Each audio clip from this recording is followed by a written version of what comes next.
किया कि मैं आप लोगों को सूर्य के विषय में कुछ बताऊं, सूर्य और सूर्य की उपासना। मैं खुद एक ऐसा वक्त आया था कि मैंने 21 साल सूर्य की उपासना की थी और समय समय पर मैंने विभिन्न देवी देवताओं की उपासनाएं की, लेकिन सूर्य की उपासना मेरे जीवन का एक विभिन्न अंग होता था। सूर्य क्या है एस्ट्रोलॉजिकली भी समझते हैं और प्रैक्टिकल लाइफ में सूर्य जब उगता है तो उसके साथ कम्युनिकेशन शुरू हो जाता है। सूर्य जब उगता है तो पशु पक्षी चहकते हैं, सूर्य जब उगता है तो ये सृष्टि खिल जाती है, प्रकाश हो जाता है, आंखें खुल जाती हैं और आप देख पाते हैं सभी चीज़ें। जैसे कि अंधकार में कुछ दिखता नहीं है और उजाले में सब दिखता है। तो अंधकार था जीवन में और अचानक से उजाला हो गया, तो आपने जीवन में देखा कि सूर्य उदित हो गए। अब इसको आप अगर लॉजिकली बोलें, इसको अगर आप साहित्य की भाषा में बोलें, तो साहित्य की भाषा में आप ऐसा बोल सकते हैं कि आपके जीवन में अंधकार मिट गया और उजाला आ गया और आपको एक नई सुबह का चमत्कार देखने और खेलने को मिला। तो रोज सुबह आपके लिए सूर्य एक नई सुबह का चमत्कार और उजाला लेकर आता है और आप उसको जो है बिल्कुल भी नज़रअंदाज कर देते हैं, आप उसको जो है बिल्कुल भी ध्यान नहीं देते। कई लोग देते भी होंगे, तो कई लोग क्या करते हैं कि आपके इस सूर्य के उजाले को बहुत ज़्यादा महत्व नहीं देते। आप क्या करते हैं, सूर्य आया है, चद्दर ओढ़ लो मुँह पे, सो जाओ। देर से उठते हैं, अभी थकन है, अभी बेचैनी है, रात को देर से सोया था, देर से उठूंगी और फिर सूर्य चढ़ता जाता है ऊपर। वो जो एक जागृत देवता है सूर्य, वो जो एक आपके जीवन में आपके आत्मा का तत्व है, वो जिसके आले दुआले सभी ग्रह घूमते हैं एस्ट्रोनॉमिकली, वो जो आपके जीवन में हर प्रकार के उजियारे का संदेश लाता है, उसके सामने आप सोते रहते हैं। एक बहुत साल पहले जब मैं छोटी थी, तो जब मैं बहुत रोया करती थी, तो एक साधु आते थे हमारे घर में, मौनी थे वो, और उन्होंने 21-22 साल मौन रखा था। तो वो बोला करते थे कि मुझे, क्योंकि मैं बहुत रोया करती थी, तो बोलते थे तू रोती रहती है। मैंने कहा हाँ बाबा, मैं बहुत रोती हूँ, मुझे बहुत दुख होता है, मेरे साथ ऐसा हुआ, मेरे साथ वैसा हुआ। ओम साई राम जी। तो देखते देखते उन्होंने मुझे एक आशीर्वाद दिया और मुझसे कहा कि बेटा तू कभी नहीं रोना, तू सूर्योदय से पहले उठना। पता नहीं क्या उनकी बातों में बल था, मैंने उसको फॉलो किया और शनि शनि में ठीक होती गई और मेरे जीवन में ये बहुत बड़ा बदलाव आया कि मेरी माँ के कहने से भी कि रोना नहीं चाहिए, उठ के कार्य की शुरुआत करनी चाहिए।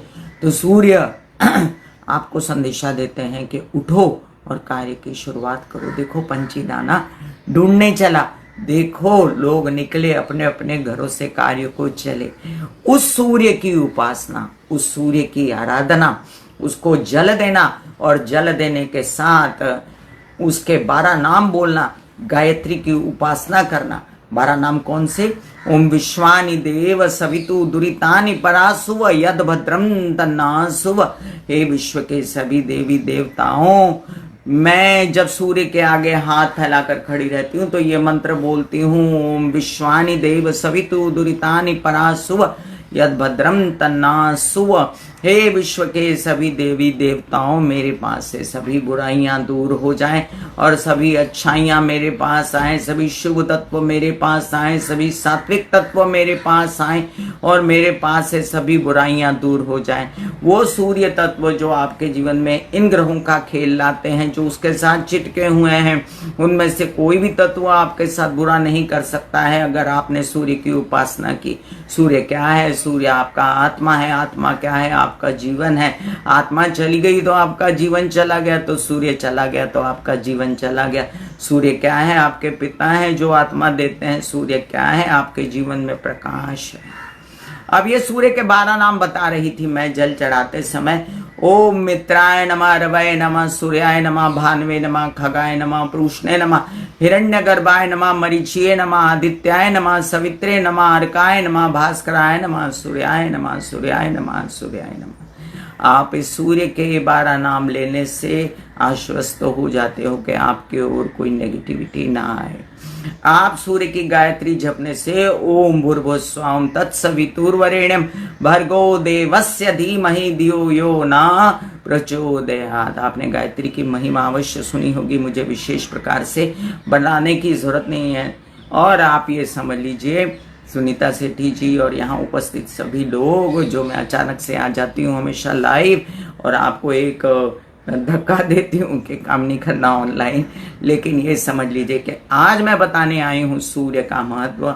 आपके जीवन में, आपके ग्रहों में आपके साथ क्या क्या होता है। सूर्य अच्छा हो तो, सूर्य अच्छा ना हो तो। अब सूर्य अच्छा है, सूर्य तो अच्छा ही है, सूर्य नहीं आएगा तो हमारी बैंड बज जाएगी। और सूर्य अच्छा नहीं है तो आपके जीवन में जो आपकी कुंडली में सूर्य नीच का बैठा है, शनि के साथ बैठा है, राहु के साथ बैठा है, गलत भावों में बैठा है और इन भावों से आप पीड़ित हैं। शनि के साथ सूर्य से पीड़ित हैं, राहु के साथ सूर्य बुझा हुआ है, केतु के साथ सूर्य बुझा हुआ है। इन सब बातों को लेकर सूर्य को उजागर करना तो बहुत जरूरी है, क्योंकि सूर्य आपकी आत्मा है। ये इनके प्रकार कई बार ऐसा भी मैंने बोला है कि शुक्र जब अस्त होता है, शुक्र जब सूर्य के साथ होता है, या आपके जीवन में जब कई बार शनि प्रधान व्यक्ति होते हैं, जब लोग ऐसे व्यक्ति होते हैं जो राहु का बिजनेस करते हैं, तो वो सूर्य को जल ना चढ़ाएं।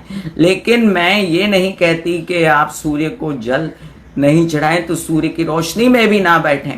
सूर्य की रोशनी में बैठना, सूर्य के पहले उठना, सूर्य के 12 नाम लेना, सूर्य के सुबह सुबह सूर्य का आगमन में उनकी अगवानी करना, उनको दोनों हाथ जोड़ के, ये जो तर्जनियां जोड़ के जो है उनको जल देना। उस जल की धारा में से अपने नेत्रों से सूर्य को देखना आपकी चक्षु के सब रोगों को दूर करता है, आपके नेत्रों को जो है अखंडित करता है और आपके चश्मा नहीं लगता। ये एक बहुत बहुत बड़ी बात है कि ये प्रैक्टिकल सी बात है। हो गई एस्ट्रोलॉजी की बात तो मैंने बहुत की, आपके साथ आज भी करूंगी, लेकिन आपके शरीर की रक्षा के लिए क्या ये जरूरी नहीं आप इस दुनिया को देखने के काबिल हो? इसके लिए ये सूर्य और ये चंद्र आपके लिए बहुत जरूरी है। जैसे इंगला पिंगला नाड़ी, सूक्ष्मना नाड़ी, वैसे ही सूर्य चंद्र यहाँ निवास करते हैं। राइट आंख में सूर्य, लेफ्ट आंख में चंद्र, और आपको इनके दर्शन करना बहुत ही शुभकारी होता है।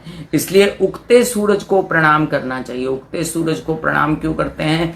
क्योंकि उगता हुआ सूरज जो है वो सौम्यता लेकर आता है, प्रखरता नहीं लेकर आता।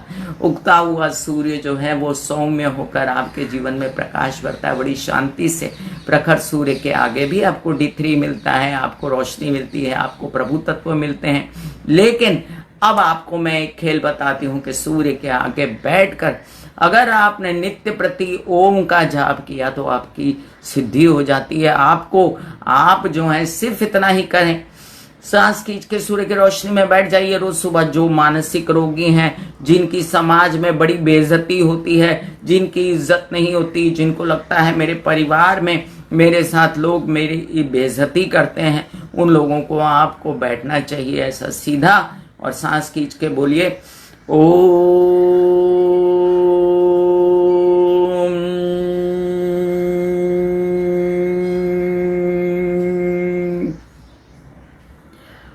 को लंबा किया तो आपका ओमकार तत्व जागने से आपका बॉडी रिलैक्स हो गया। जब आपने म को लंबा किया तो मकार तत्व जागने से भ्रामरी प्राणायाम हुआ, और भ्रामरी प्राणायाम से सेरोटोनिन, डोपामाइन और तरह तरह के डॉक्टरी लैंग्वेज में जितने भी खुशी के होते हैं, क्या कहते हैं, जितने आपके हार्मोन्स वो सब जागृत हो जाते हैं। आपके जीवन में सूर्य जो है उतर जाता है और आपकी आत्मा का तत्व आपकी आत्मा को मिलता है। तो ये क्या कम नहीं कि सूर्य रोज चढ़ उतर के दिखा रहा है और आप सो रहे हो। अगर आप सो रहे हो तो ये आपका बहुत बड़ा लॉस है।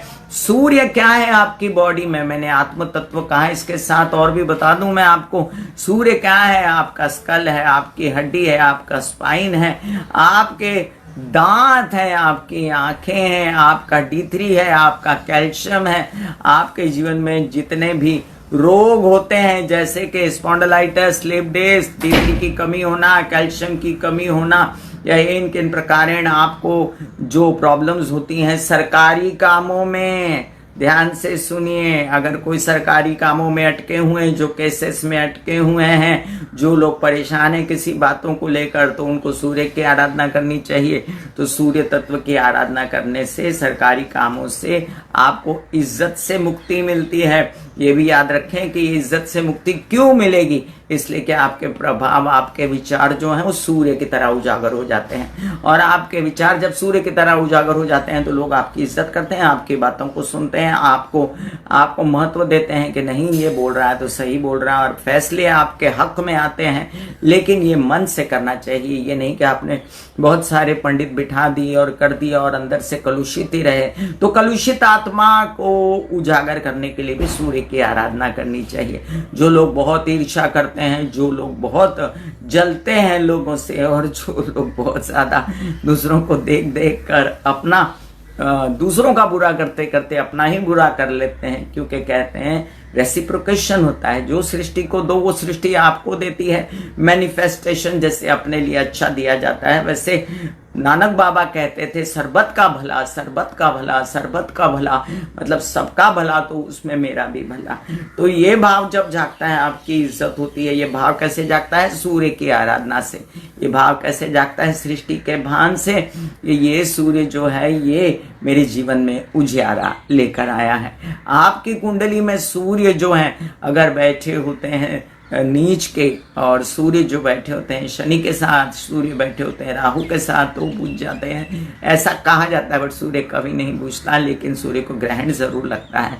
राहु केतु के साथ में शनि जो है आच्छादित करने की कोशिश करता है जो उनके पुत्र हैं, और जो सूर्य जो है वो जब मंगल के साथ बैठते हैं तो आकस्मिक शक्तियां ऐसे भगवान प्रदान करता है जो बहुत ही ज्यादा तेज होती हैं। सूर्य जब चंद्र के साथ बैठता है तो उसको अमावस योग कहा जाता है, और सूर्य जब शुक्र के साथ बैठता है तो वो अच्छा नहीं होता। सूर्य जब बुध के साथ बैठता है तो बुधादित्य योग होता है। सूर्य जब गुरु के साथ बैठता है तो वो ज्ञान योग होता है, और सूर्य अगर उच्च का अकेला भी बैठा हो तो वो राजा के समान होता है इंसान, और अपने जीवन में हर प्रकार की खुशियां लाने के लिए वो सक्षम होता है। तो मैं कामिनी खन्ना आप सभी के साथ, अरविंद जौहरी जी प्रणाम। मैं आपको बता रही थी सूर्य का महत्व। जागेंगे ना आज से सुबह, सूर्य के उदित होने से पहले 6-6:15 भी जाग जाएं तो भी बहुत है। देखिए सूर्य तो किसी किसी कंट्री में 4 बजे भी उगता है, किसी कंट्री में अंधेरा ही नहीं होता, और कहाँ कहाँ होता है। लेकिन एक आपकी जीवन में जहां आपको लगा कि हाँ अब चहचहा रहे हैं पंछी, अब उड़ जाना चाहिए, तो उड़ जाएं और सूर्य की आराधना शुरू करें। देखिए कितना बदलाव आता है। कोई लोगों को हड्डियों में तकलीफ है, कोई लोगों को आंखों में तकलीफ है, कोई लोगों को स्कल की तकलीफ है, गवर्नमेंट की तकलीफ है, आदर की तकलीफ है। कृपया सूर्योपासना करें। आपको मेरी चर्चा कैसी लगी आप अवश्य बताइएगा। कमेंट आपके लिए खुले होते हैं। तो आप तो जनता जनार्दन हैं, आप बड़े प्यारे हैं। आप जिसे चाहे उठा दें और जिसे चाहे सूर्य तक पहुंचा दें। तो मैं इसीलिए आपको सूर्य की क्या कहते हैं, मैं भी आपका एक अंश हूं। मैं कामिनी खन्ना, ब्यूटी विद एस्ट्रोलॉजी की फाउंडर, आप सभी के साथ प्रणाम।